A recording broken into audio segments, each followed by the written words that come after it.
Derivative lesson 3 में आपका दिल से स्वागत करता हूं, जो कि है forwards and futures contract. So let's begin.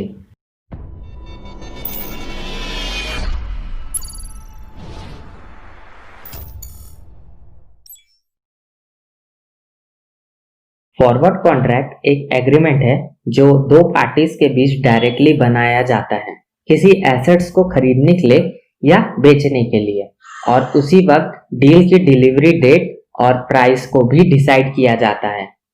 ये थोड़ा सा कैश मार्केट के जैसा सिमिलर है, लेकिन थोड़ा सा इसमें डिफरेंस है।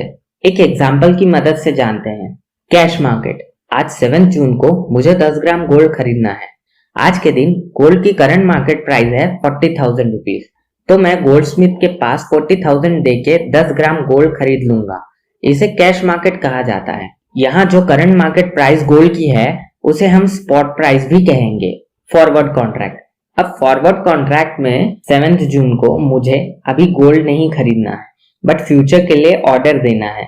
मैं गोल्ड स्मिथ से कहूंगा कि मुझे 10 ग्राम गोल्ड आज से 1 मंथ के बाद खरीदना है, और गोल्ड स्मिथ मुझे 40,000 का रेट दिया, जो कि करंट मार्केट प्राइस है। इसे हम फॉरवर्ड कॉन्ट्रैक्ट कहेंगे। 1 महीने के बाद गोल्ड की प्राइस या तो बढ़ सकती है या तो कम हो सकती है, बट मुझे गोल्ड 40,000 में ही मिलेगा। यहाँ हमने प्राइस और डेट दोनों पहले ही डिसाइड किया है। अब फॉरवर्ड कॉन्ट्रैक्ट में कुछ लिमिटेशंस है, जैसे कि लिक्विडिटी रेट। अब ऐसा भी हो सकता है कि 1 महीने के बाद मेरे पास पैसा ही ना हो कि मैं गोल्ड खरीद सकूं।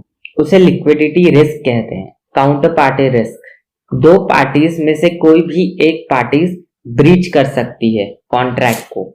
फॉर एग्जाम्पल, अगर next month date is 7th of July gold की प्राइस 35,000 होती है, तो मैं इस गोल्ड स्मिथ के पास से गोल्ड नहीं खरीदूंगा, क्योंकि वो मुझे तय किए कॉन्ट्रैक्ट के रेट पे ही गोल्ड बेचेगा, डेट इज 40,000। मैं अपना 5,000 का लॉस क्यों करूंगा? तो अब मैं कॉन्ट्रैक्ट इस गोल्ड स्मिथ के साथ नहीं करूंगा। इसे कहते हैं counter party risk. Future contract, future contract भी फॉरवर्ड कॉन्ट्रैक्ट की तरह ही है, मतलब दोनों सिमिलर हैं, बट एक डिफरेंस है कि दो पार्टीज के बीच कॉन्ट्रैक्ट होता है, वो भी एक ऑर्गेनाइज्ड एक्सचेंज के थ्रू से।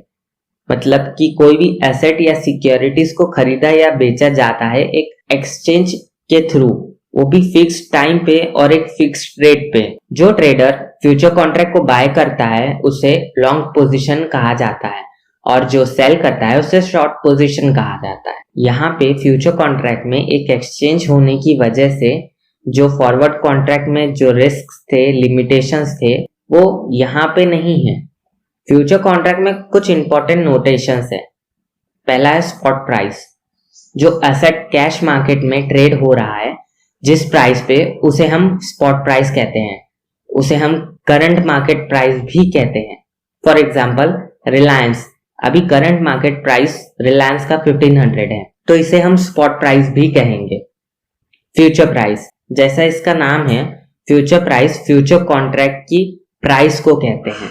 कॉन्ट्रैक्ट साइकिल, कॉन्ट्रैक्ट की लाइफ साइकिल, उसे हम कॉन्ट्रैक्ट साइकिल कहते हैं। मोस्टली इंडिया में कॉन्ट्रैक्ट की लाइफ साइकिल 3 महीने की होती है। Expiration day, last day future contract का, उसे हम एक्सपीरेशन डे कहते हैं। टिक साइज, जो मिनिमम मूवमेंट अलाउड है किसी भी कॉन्ट्रैक्ट की वैल्यू को या तो बढ़ने का या घटने का, उसे हम टिक साइज कहते हैं। टिक साइज एक्सचेंज डिसाइड करता है। फॉर एग्जाम्पल, निफ्टी फ्यूचर का टिक साइज 5 पैसा है। अब जो निफ्टी फ्यूचर का कॉन्ट्रैक्ट है उसकी वैल्यू या तो 5 पैसे से बढ़ेंगी या तो कम होंगी।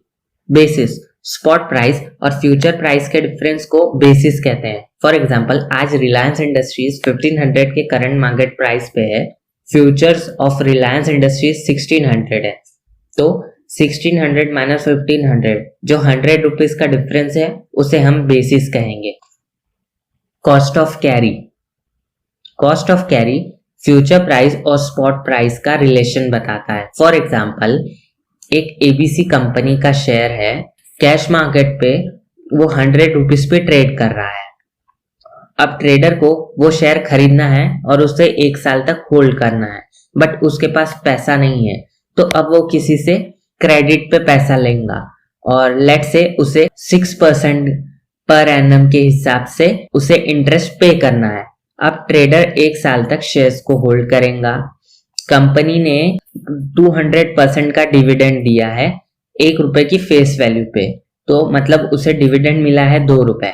अब कॉस्ट ऑफ कैरी होगा interest payable minus dividend received, that is 6 rupees minus 2 rupees is equals to 4 rupees. Marking to market, futures contract की एक्सपायरी कुछ महीने की होती है, बट प्रॉफिट या loss day to day basis पे सेटल किया जाता है, उसे हम मार्क टू मार्केट कहते हैं। प्राइस बैंड, प्राइस बैंड का मतलब एक प्राइस रेंज जिसके अंदर फ्यूचर कॉन्ट्रैक्ट मूव कर सकता है एक दिन में, उसे हम प्राइस बैंड कहते हैं। अब प्राइस बैंड किसी का 10%, 8% या 15% भी हो सकता है, वो कॉन्ट्रैक्ट के ऊपर डिपेंड करता है। Positions, long position, long position का मतलब अनसेटल्ड पोजीशन जिसे बाय किया है। फॉर एग्जाम्पल, मैंने पेपर इंडस्ट्रीज के फ्यूचर कॉन्ट्रैक्ट को बाय किया है, उसे हम लॉन्ग पोजीशन कहेंगे। शॉर्ट पोजीशन, शॉर्ट पोजीशन का मतलब अनसेटल्ड पोजीशन जिसे मैंने सेल किया है। फॉर एग्जाम्पल, रिलायंस इंडस्ट्रीज, मैंने उसे शॉर्ट सेल किया है, बट अभी तक अपनी पोजीशन को क्लियर नहीं किया या सेटल नहीं किया। ओपन पोजीशन, ओपन पोजीशन का मतलब अनसेटल्ड पोजीशन, या तो वो पोजीशन लॉन्ग हो सकता है या शॉर्ट पोजीशन हो सकता है। नेक्ड पोजीशन, जिस फ्यूचर कॉन्ट्रैक्ट का बिना अंडरलाइन असेट खरीदे हम पोजीशन लेते हैं उसे नेक पोजीशन कहा जाता है। कैलेंडर स्प्रेड पोजीशन, इसका मतलब 2 पोजीशन सेम अंडरलाइन असेट के कॉन्ट्रैक्ट में। फॉर एग्जांपल, इन्फोसिस, मैंने इन्फोसिस के फ्यूचर कॉन्ट्रैक्ट को लॉन्ग किया है और उसे शॉर्ट भी किया है।